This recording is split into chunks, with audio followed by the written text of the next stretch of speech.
दोस्तों, ब्रह्मांड में हर सेकंड 120 ब्लैक होल पैदा हो रहे हैं, जिसमें कम से कम एक ब्लैक होल बहुत विशाल आकार का होता है। इसके अलावा हर सेकंड लगभग 1200 तारे नष्ट होते हैं और करीब 60,000 नए तारों का जन्म होता है। ऐसा कहा जाता है कि हमारे सौरमंडल में करीब 20 लाख एस्टेरॉयड घूम रहे हैं। नासा के पास पृथ्वी के आसपास 140 मीटर या उससे बड़े करीब 90% एस्टेरॉयड को ट्रैक की क्षमता है। अंतरिक्ष में भटक रहा उल्कापिंड 2005 YU-55 है, लेकिन फिलहाल खतरा एस्टेरॉयड एफोसिस से है। वैज्ञानिकों को आशंका है कि एफोसिस नाम का यह ग्रह धरती के काफ़ी पास से गुजरेगा और अगर इस दौरान इसकी पृथ्वी से टक्कर हो गई तो पृथ्वी को कोई भी नहीं बचा पाएगा और यह घटना महाप्रलय से कम नहीं है। करीब 500 वर्ष पूर्व हुए उड़ीसा के संत अच्युतानंद दास जी ने अपनी भविष्य मलिका में लिखा है कि धरती की धुरी बदल जाएगी, भयानक बाढ़ के बाद भूखमरी और भूकंप का दौर बनेगा। संत अच्युतानंद दास की भविष्यवाणी के अनुसार शनि के पुनः कुंभ में आने से युद्ध के हालात बनेंगे। 2019 से 2028 के बीच युग परिवर्तन की स्थिति बन रही है। दोस्तों, भविष्य मलिका भविष्य की भविष्यवाणी नहीं करती। यह पुस्तक पंच सखाओं द्वारा लिखित है। यकीन मानिए दोस्तों, पुराण, उपनिषद, वेद, भगवद गीता कोई टाइम पास किताब या कहानी नहीं है। यह मानव जाति के कल्याण के लिए लिखा गया है। यह दर्शाता है कि हमारे ऋषि मुनि कितने बुद्धिमान और ज्ञानी थे। वे अपने शरीर के 7 केंद्रों की सक्रियता के कारण सभी क्षेत्रों में काम कर सकते थे। हनुमान चालीसा में गोस्वामी तुलसीदास जी द्वारा सूर्य और पृथ्वी के बीच की दूरी का उल्लेख किया गया है। उन्हें हुए लगभग 600 साल हो गए हैं, पर उनकी बात जब नासा और तमाम संगठन भी सही बताते हैं तो संपूर्ण विश्व को आश्चर्य होता है कि भारतीय बहुत वैज्ञानिक दृष्टिकोण रखते थे। प्राचीन समय में ही गोस्वामी तुलसीदास ने बता दिया था कि सूर्य और पृथ्वी की दूरी लगभग 15 करोड़ किलोमीटर है और यह बात दोस्तों किसी आश्चर्य से कम नहीं है। हनुमान चालीसा की रचना गोस्वामी तुलसीदास ने की थी। 16वीं शताब्दी में भगवान राम के बहुत बड़े भक्त थे। दोस्तों, संत गुरु अच्युतानंद दास ने कई संकेत दिए हैं, जिसमें कुछ संकेत ब्रह्मांड से संबंधित है और कुछ संकेत धरती से संबंधित है। जैसे कि एक है शून्य से प्रचंड गर्जना और दूसरा है लाल आकाश।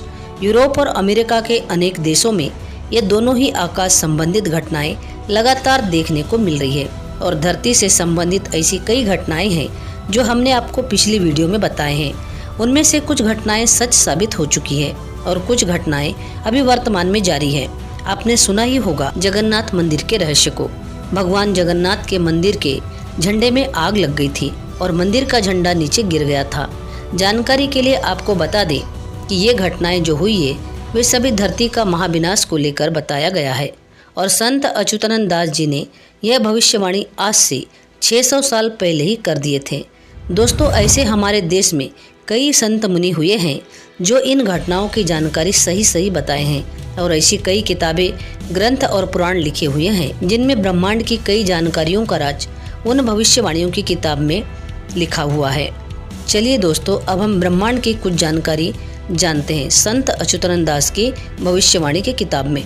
दोस्तों, इस अनंत ब्रह्मांड में हम एक तिनके के जैसे हैं, लेकिन इसके बावजूद हमने इसके कई रहस्यों से पर्दा उठा लिया है। उदाहरण के तौर पर आखिर ये ब्रह्मांड अस्तित्व में कैसे आया था, इसमें हमारी आकाश गंगा की रचना कैसे हुई थी, कैसे सूर्य और धरती का निर्माण हुआ था और कैसे मानव जाति और बाकी जीवों की उत्पत्ति हुई। आज विज्ञान में इन सारी घटनाओं का कारण मिलता है, परंतु विज्ञान से पहले इस धरती पर धर्म का आगमन हुआ था।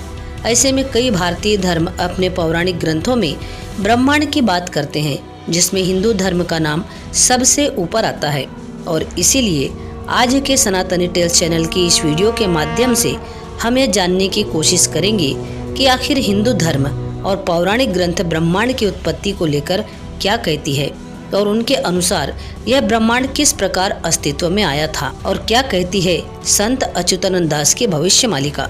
दोस्तों, वीडियो को ध्यान से अंत तक जरूर देखिएगा और आपसे निवेदन है कि वीडियो को लाइक करके यदि आप चैनल पर नए हो तो चैनल को सब्सक्राइब अवश्य कर लीजिए। सनातन मानता है कि इस ब्रह्मांड के निर्माण के पूर्व यहाँ कुछ भी नहीं था ना ही यहाँ कोई कण थे, ना ही कोई परमाणु। यहाँ सिर्फ एक ही अंश का वास हुआ करता था और वो है परमेश्वर। दोस्तों, हिंदू धर्म की माने तो ब्रह्मांड की कुल संख्या एक नहीं है, बल्कि नए ब्रह्मांड का जन्म होता है और एक पुराने ब्रह्मांड की मृत्यु होती रहती है। दूसरे शब्दों में कहे तो हम एक ब्रह्मांड नहीं, बल्कि हम अनंत ब्रह्मांड का हिस्सा है। इसलिए एक ब्रह्मांड की मृत्यु तो होती रहती है, पर एक अनंत ब्रह्मांड हमेशा जीवित रहता है। और सनातन धर्म में इसी मल्टीवर्स को भगवान विष्णु के अवतार के रूप में देखा जाता है। सनातन धर्म के अनुसार ब्रह्मांड के निर्माण के पूर्व भगवान विष्णु ब्रह्मांडीय महासागर में अपने विशाल सर्प यानी कि कई मुंहों वाले नाग पर सो रहे थे और वहीं से ब्रह्मांड की उत्पत्ति हुई।